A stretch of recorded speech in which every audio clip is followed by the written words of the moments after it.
গল্প তাওবার অশ্রু। গ্রামের নাম ছিল নূরপুর।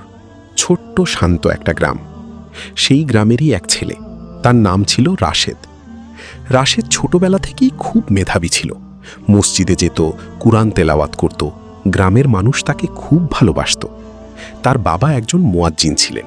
প্রতিদিন ফজরের আগে উঠে আজান দিতেন। রাশেদও বাবার সাথে মসজিদে যেত। কিন্তু সময়ের সাথে সাথে সব কিছু বদলে যেতে শুরু করল। ফায়ার, পথভ্রষ্টতার শুরু।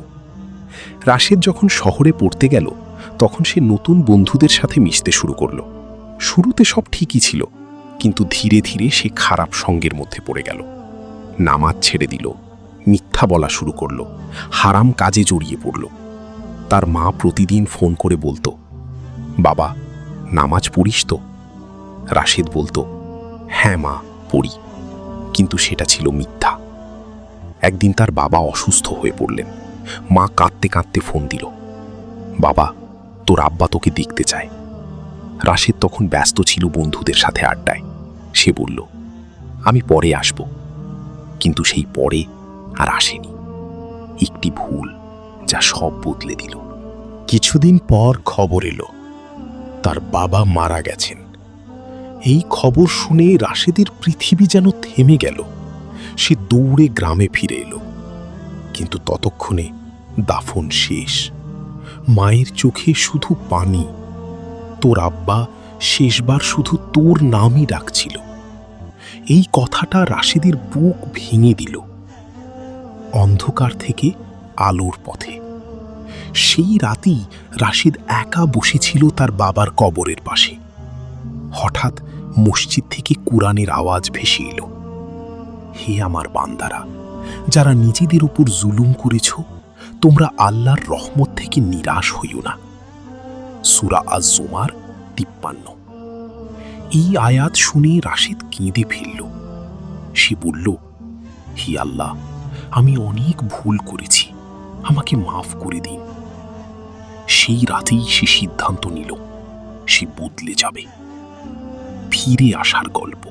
পরদিন ফজরের আগে সে উঠে গেল। অনেক দিন পর সে মসজিদে গেল। লোকজন অবাক হয়ে তাকিয়ে আছে, এই কি সেই রাশেদ? সে নামাজ পড়ল, কাঁদল, আল্লাহর কাছে ক্ষমা চাইল। ধীরে ধীরে সে সব খারাপ সঙ্গ ছেড়ে দিল, আবার কুরআন পড়া শুরু করল। শেষ দৃশ্য, পরিবর্তনের শক্তি। কয়েক বছর পর রাশেদ এখন একজন আলেম। মানুষ তাকে সম্মান করে। একদিন সে মসজিদে দাঁড়িয়ে বলল, আমি এক সময় পথভ্রষ্ট ছিলাম, কিন্তু আল্লাহ আমাকে ফিরিয়ে এনেছেন। তার চোখ দিয়ে অশ্রু পড়ছিল। যেই যত পাপী হোক, আল্লাহর দরজা সব সময় খোলা। শিক্ষা, খারাপ সঙ্গ মানুষকে ধ্বংস করে। বাবা মায়ের দোয়া সবচেয়ে বড় সম্পদ। আল্লাহর রহমত থেকে কখনো নিরাশ হওয়া যাবে না। তওবা করলে আল্লাহ সব গুনাহ মাফ করতে পারেন। কবরের আযাব থেকে মুক্তি। গ্রামের নাম ছিল চাঁদপুর চর। নদীর ধারে ছোট্ট একটা গ্রাম। শান্ত, সুন্দর, কিন্তু এই গ্রামের মাঝেই লুকিয়ে ছিল এক ভয়ঙ্কর সত্য। সেই গ্রামেরই এক যুবক, তার নাম কামরুল। অহংকার আর গুনাহের জীবন। কামরুল ছিল গ্রামের সবচেয়ে ধনী পরিবারের ছেলে। টাকার কোনো অভাব ছিল না, কিন্তু তার মধ্যে ছিল ভয়ঙ্কর অহংকার। সে নামাজ পড়ত না, রোজা রাখত না, মানুষকে অপমান করত। গ্রামের মসজিদের ইমাম সাহেব একদিন তাকে বললেন, বাবা, এই দুনিয়া চিরস্থায়ী না, নামাজ পড়ো, আল্লাহকে ভয় করো। কামরুল হেসে বলল, হুজুর, এসব পুরনো কথা, এখন কেউ মানে না। তার এই কথায় অনেকেই কষ্ট পেয়েছিল, কিন্তু সে কখনো বদলায়নি। একটি অদ্ভুত ঘটনা। এক রাতে কামরুল তার বন্ধুদের সাথে আড্ডা দিয়ে বাড়ি ফিরছিল। হঠাৎ সে কবরস্থানের পাশ দিয়ে যাওয়ার সময় অদ্ভুত একটা শব্দ শুনল। মনে হলো কেউ যেন চিৎকার করছে, বাঁচাও, আমাকে বাঁচাও। কামরুল ভয় পেয়ে গেল, কিন্তু সে নিজেকে সামলে বলল, এটা নিশ্চয়ই আমার কল্পনা। সে দ্রুত বাড়ি ফিরে গেল। কিন্তু সেই রাতেই তার জীবনে এক ভয়ঙ্কর পরিবর্তন শুরু হলো। ভয়ঙ্কর স্বপ্ন। সেই রাতে সে স্বপ্ন দেখল সে নিজেই কবরের ভিতরে শুয়ে আছে, চারপাশ অন্ধকার।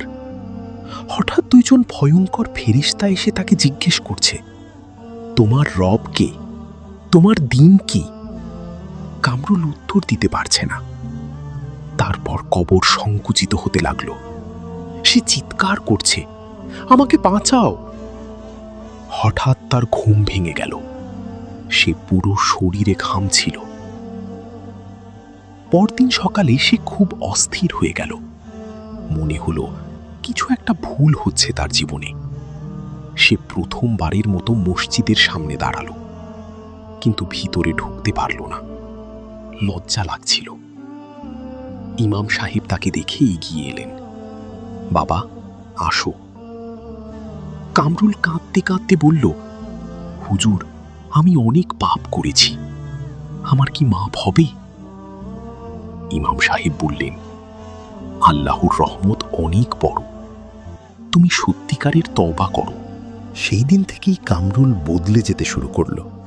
সে নিয়মিত নামাজ পড়তে লাগল, হারাম কাজ ছেড়ে দিল, মানুষের সাথে ভালো ব্যবহার করতে শুরু করল। গ্রামের মানুষ অবাক, এ কি সেই কামরুল?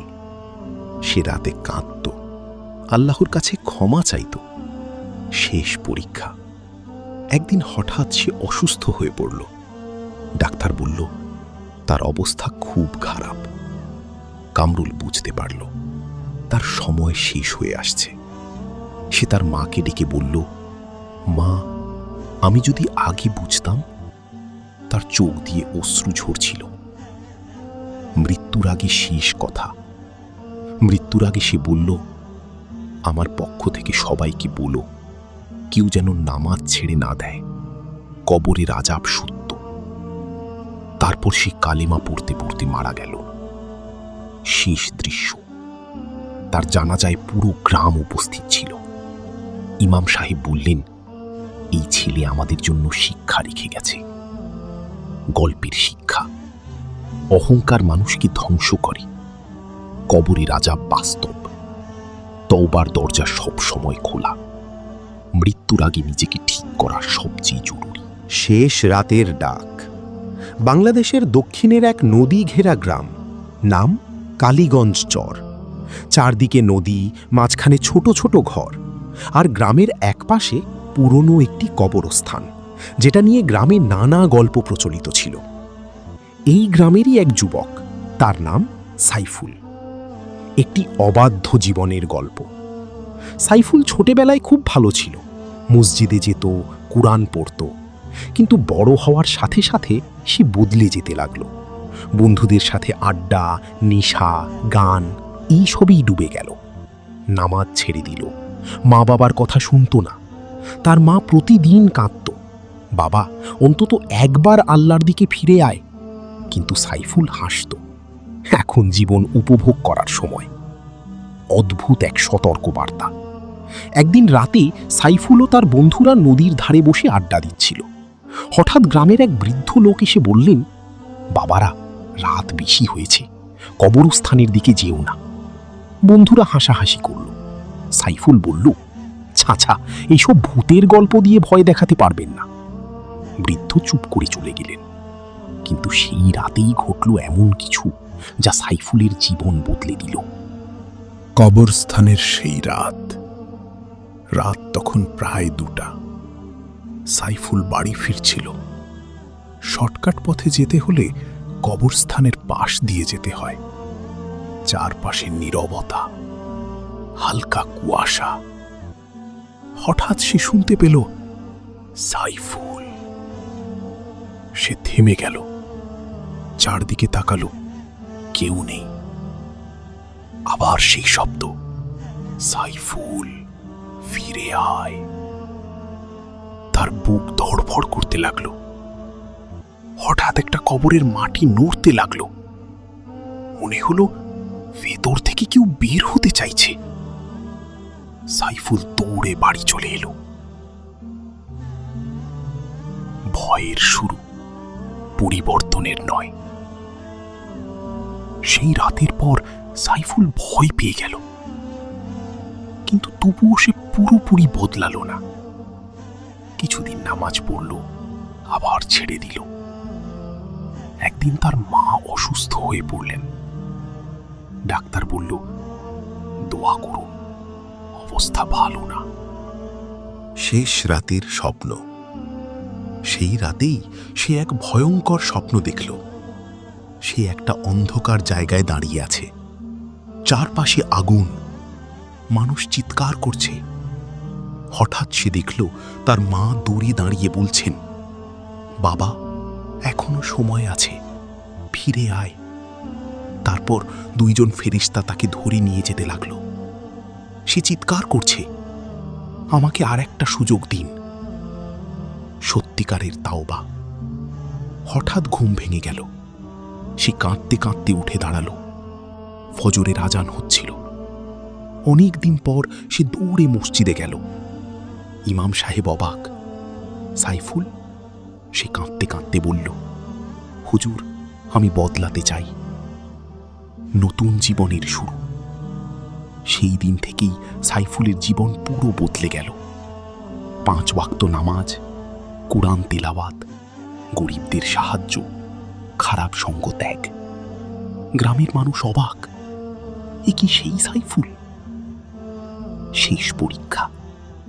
কয়েক বছর পর এক রাতে সে আবার সেই কবরস্থানের পাশ দিয়ে যাচ্ছে। অন্ধকার কুঠুরির রহস্য। বাংলাদেশের উত্তরাঞ্চলের এক পুরনো গ্রাম, নাম মেহেরপুর বটতলা। এই গ্রামটা যেমন শান্ত, তেমনি ভয়ঙ্কর কিছু গল্পের জন্য কুখ্যাত। গ্রামের এক প্রান্তে ছিল একটি পুরনো পরিত্যক্ত জমিদার বাড়ি। লোকেরা একে বলতো অন্ধকার কুঠুরি। কেউ সন্ধ্যার পর সেখানে যেত না, কারণ যারা গিয়েছিল তাদের জীবন আর আগের মতো থাকেনি। ফায়ার, শহর থেকে আসা যুবক। এই গ্রামেই একদিন শহর থেকে এলো এক যুবক। তার নাম আরমান। আরমান ছিল আধুনিক, শিক্ষিত, কিন্তু ধর্ম থেকে অনেক দূরে। নামাজ পড়ত না, ধর্ম নিয়ে হাসাহাসি করত, বলতো এই সব পুরনো কুসংস্কার। সে তার দাদার পুরনো বাড়িতে থাকতে এলো, যা সেই অন্ধকার কুঠুরির কাছেই ছিল। গ্রামের মানুষ তাকে সতর্ক করল, বাবা, ওই বাড়ির কাছে যেও না। আরমান হাসল, ভূত প্রেত বলে কিছু নেই। প্রথম অদ্ভুত ঘটনা। এক রাতে আরমান তার ঘরে বসে ফোন ব্যবহার করছিল। হঠাৎ তার ফোন নিজে নিজে বন্ধ হয়ে গেল। ঘরের বাতি ঝিমঝিম করতে লাগলো। তারপর দূর থেকে একটা কান্নার শব্দ ভেসে এলো, একটা মেয়ের কান্না। আরমান অবাক হয়ে জানালার কাছে গেল। দেখল অন্ধকার কুঠুরির সামনে সাদা পোশাকের এক মেয়ে দাঁড়িয়ে আছে। সে ধীরে ধীরে হাত বাড়িয়ে বলছে, আমাকে বাঁচাও। ভয়ের শুরু। পরদিন সকালে আরমান গ্রামবাসীদের বলল। তারা ভয়ে চুপ হয়ে গেল। একজন বৃদ্ধ বললেন, ওটা মানুষ না, ওটা এক জিনের ফাঁদ। আরমান বিশ্বাস করল না। সে সিদ্ধান্ত নিল, আজ রাতে সে নিজেই যাবে ওই কুঠুরির ভিতরে। অন্ধকার কুঠুরির ভিতরে।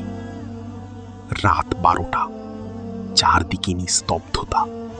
আরমান হাতে টর্চ নিয়ে ঢুকল কুঠুরির ভিতরে। দেয়ালগুলো পুরনো, ভাঙা, মেঝেতে ধুলো। হঠাৎ দরজা নিজে থেকেই বন্ধ হয়ে গেল। সে চমকে উঠল। ভয়ঙ্কর সত্য। হঠাৎ টর্চের আলোতে সে দেখল সেই মেয়েটা সামনে দাঁড়িয়ে, কিন্তু এবার তার মুখ ভয়ঙ্কর, চোখ লাল, দাঁত বের হয়ে আছে। সে বলল, আমি জিন, আমি মানুষদের পথ ভ্রষ্ট করি। আরমান ভয়ে কাঁপতে লাগলো। সে দৌড়াতে চাইল, কিন্তু দরজা বন্ধ।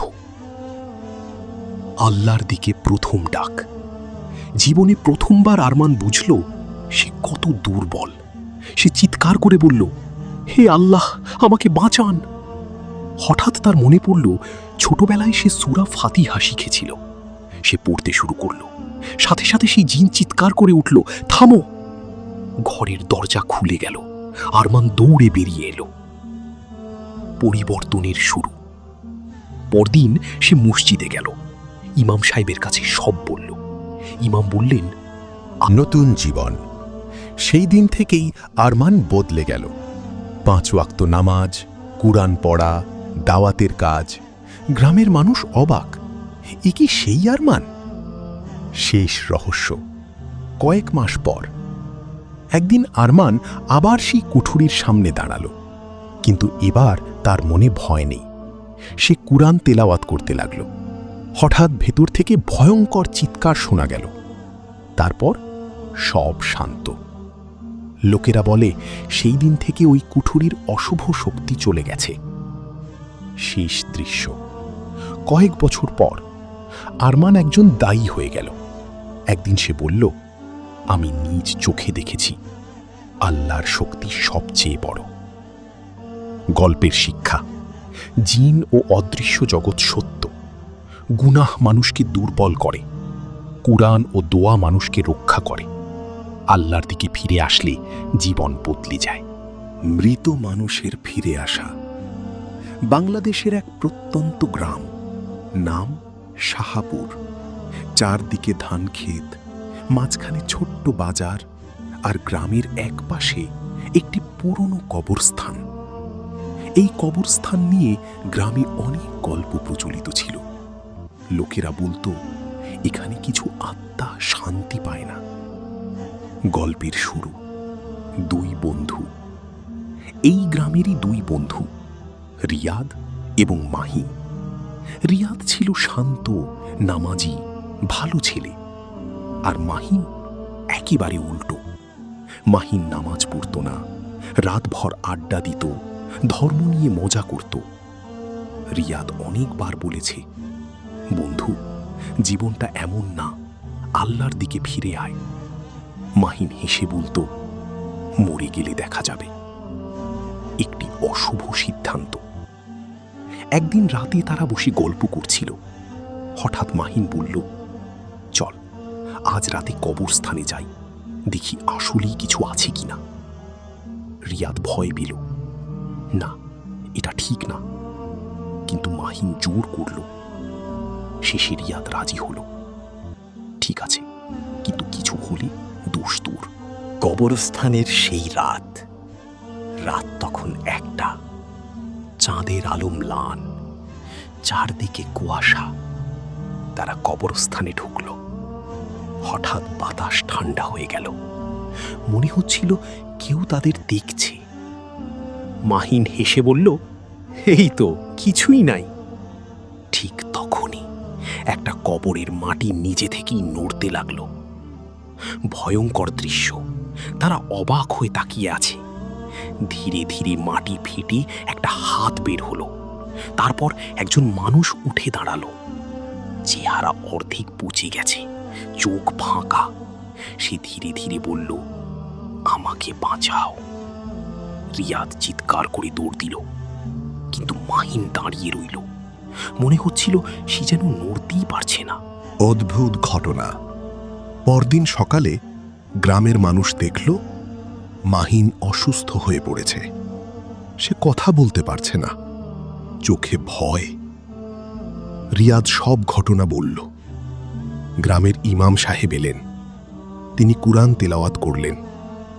মাহিন হঠাৎ চিৎকার করে উঠল, ওরা আমাকে ডাকছে, ওরা বলছে আমি তাদের সাথে যাব।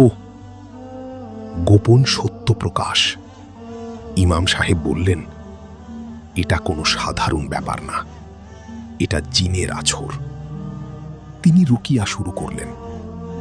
মাহিন কাঁপতে লাগল। তার কণ্ঠ বদলে গেল, এই ছেলে অনেক গুনাহ করেছে, আমরা তাকে ছাড়ব না। বন্ধুর কান্না। রিয়াদ কাঁদতে লাগল, বন্ধু তুই ফিরে আয়। সে আল্লাহর কাছে দোয়া করতে লাগল, হে আল্লাহ, আমার বন্ধুকে বাঁচান। তওবার মুহূর্ত। হঠাৎ মাহিন কাঁদতে শুরু করল, আমি ভুল করেছি, আমি আল্লাহর কাছে ফিরতে চাই। এই কথা বলার সাথে সাথে সে অজ্ঞান হয়ে গেল। কিছুক্ষণ পর জ্ঞান ফিরে এলো। নতুন জীবন। সেই ঘটনার পর মাহিম পুরো বদলে গেল। 5 ওয়াক্ত নামাজ, কুরআন তেলাওয়াত, গুনাহ থেকে দূরে থাকা। গ্রামের সবাই অবাক, এই কি সেই মাহিম? শেষ পরীক্ষা। কয়েক মাস পর শেষ আজানের অপেক্ষা। বাংলাদেশের এক নিরিবিলি গ্রাম, নাম রহমতপুর। গ্রামটা ছোট হলেও এর একটা বিশেষ পরিচিতি ছিল। এখানে একটা পুরনো মসজিদ ছিল, যার মিনার থেকে প্রতিদিন ভোরে এক অদ্ভুত সুন্দর আজান ভেসে আসত। এই মসজিদের মুয়াজ্জিন ছিলেন হাজী আব্দুল করিম, একজন নেক মানুষের জীবন। হাজী করিম ছিলেন অত্যন্ত পরহেজগার মানুষ। 40 বছর ধরেই তিনি এই মসজিদে আজান দিচ্ছেন। কখনো নামাজ মিস করেননি, গরিবদের সাহায্য করতেন, সবসময় মানুষকে আল্লাহর পথে ডাকতেন। গ্রামের মানুষ বলতো, এই মসজিদের প্রাণ হলো করিম চাচা। অন্য এক গল্প, বখে যাওয়া ছেলে। এই একই গ্রামে ছিল এক যুবক, নাবিল। নাবিল ছিল ঠিক উল্টো। নামাজ পড়তো না, বন্ধুদের সাথে খারাপ কাজে জড়িত, ধর্ম নিয়ে উদাসীন। তার বাবা অনেকবার বলেছে, বাবা অন্তত ফজরের নামাজটা পড়। নাবিল বলতো, সময় হলে পড়ব। একটি অদ্ভুত ঘটনা। একদিন রাতে নাবিল বন্ধুদের সাথে আড্ডা দিয়ে বাড়ি ফিরছিল। হঠাৎ সে শুনতে পেল আজানের শব্দ, কিন্তু সময় তখন রাত 2টা। সে অবাক। ভয়ের শুরু। পরদিন সেই ঘটনা বন্ধুদের বলল, কেউ বিশ্বাস করল না। কিন্তু সেই রাতেই আবার একই সময়, একই আজান। এবার সে সাহস করে মসজিদের কাছে গেল। দেখল মসজিদের ভেতর আলো জ্বলছে, রহস্যের মুখোমুখি। সে ধীরে ধীরে ভেতরে ঢুকল। দেখল হাজী করিম দাঁড়িয়ে আছেন, আজান দিচ্ছেন। কিন্তু সমস্যা হলো, হাজী করিম তো গতকালই মারা গেছেন। নাবিলের শরীর কাঁপতে লাগলো। আজান শেষ করে করিম চাচা তার দিকে তাকালেন। নাবিল, এখনো সময় আছে। জীবনের সবচেয়ে বড় ধাক্কা। নাবিল চিৎকার করে দৌড়ে বাড়ি চলে এলো। সে পুরো রাত ঘুমাতে পারল না। মনে হচ্ছিল কেউ তাকে ডাকছে, নামাজ পড়, ফিরে আয়। অতীতের ভুলগুলো সামনে আসা। পরদিন সে করিম চাচার কবরের কাছে গেল, কাঁদতে লাগলো। চাচা, আমি ভুল করেছি। তার মনে পড়তে লাগলো কত নামাজ ছেড়েছে, কত গুনাহ করেছে, কতবার আল্লাহকে ভুলে গেছে। ফিরে আসার শুরু। সেই দিন প্রথমবার সে ফজরের নামাজ পড়ল। নামাজে দাঁড়িয়ে সে কাঁদছিল। মনে হচ্ছিল আল্লাহ তাকে দেখছেন। দোজখের স্বপ্ন। বাংলাদেশের পূর্বাঞ্চলের এক গ্রাম, নাম নূরনগর। গ্রামটা খুবই শান্ত, কিন্তু এই গ্রামের মানুষজন ধর্মভীরু ছিল। এই গ্রামেরই এক যুবক, ফাহিম। একটি অবহেলিত জীবন। ফাহিম ছোটবেলায় ভালো ছিল, কিন্তু বয়স বাড়ার সাথে সাথে সে বদলে গেল। নামাজ ছেড়ে দিল, খারাপ বন্ধুর সাথে চলাফেরা, গুনাহে জড়িয়ে পড়া। তার বাবা প্রতিদিন বলতেন, বাবা, দুনিয়া চিরস্থায়ী না। ফাহিম বলতো, এখন জীবনটা উপভোগ করতে দিন। অদ্ভুত একটি ঘটনা। একদিন রাতে ফাহিম একা বাড়ি ফিরছিল। হঠাৎ সে শুনতে পেল কারো চিৎকার, আগুন, বাঁচাও! সে চারদিকে তাকালো, কেউ নেই। ভয়ঙ্কর স্বপ্নের শুরু। সেই রাতেই সে একটা স্বপ্ন দেখল। সে একটা বিশাল অন্ধকার জায়গায় দাঁড়িয়ে আছে। চারদিকে আগুন, মানুষ চিৎকার করছে, কারো শরীর পুড়ছে, কারো গলায় শিকল। একজন তাকে ধরে বলল, এটাই দোজক। নিজেকে দেখা। হঠাৎ সে দেখল আগুনের মধ্যে একটা মানুষ পুড়ছে। সে কাছে গিয়ে দেখল ওটা সে নিজেই। সে চিৎকার করে উঠল, না, এটা সত্যি না। রিম, ফিরে আসার সুযোগ। হঠাৎ একটা কণ্ঠ ভেসে এলো, এখনো সময় আছে। তারপর সব অন্ধকার। তার ঘুম ভেঙে গেল।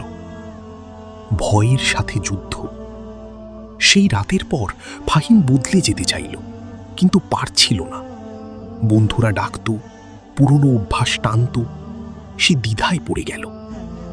একটি গুরুত্বপূর্ণ সাক্ষাৎ। একদিন সে মসজিদের ইমামের সাথে দেখা করল, সব ঘটনা বলল। ইমাম বললেন, এটা আল্লাহর পক্ষ থেকে সতর্ক বার্তা। তুমি যদি এখন না ফেরো তাহলে দেরি হয়ে যাবে। তাওবার শুরু। সেই দিন ফাহিম সিদ্ধান্ত নিল সে বদলাবে। নামাজ শুরু করল, খারাপ সঙ্গ ছাড়ল, কুরআন পড়া শুরু করল। কিন্তু শয়তান তাকে ছাড়ছিল না। শেষ পরীক্ষা। একদিন তার বন্ধুরা তাকে ডাকল, চল, আজকে শেষবার। ফাহিম দ্বিধায় পড়ে গেল। ঠিক তখনই তার সেই স্বপ্ন মনে পড়ল, আগুন, চিৎকার, দোজক।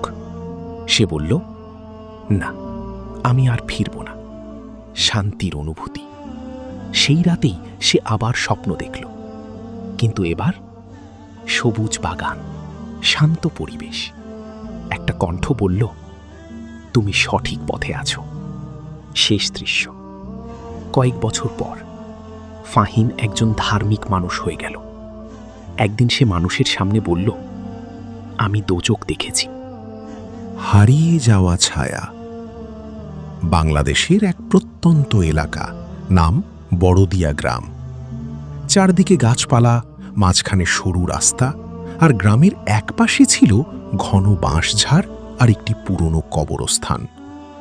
গ্রামের মানুষজন সন্ধ্যার পর ওই দিকে যেত না, কারণ তারা বলতো ওখানে কিছু আছে যা মানুষ না।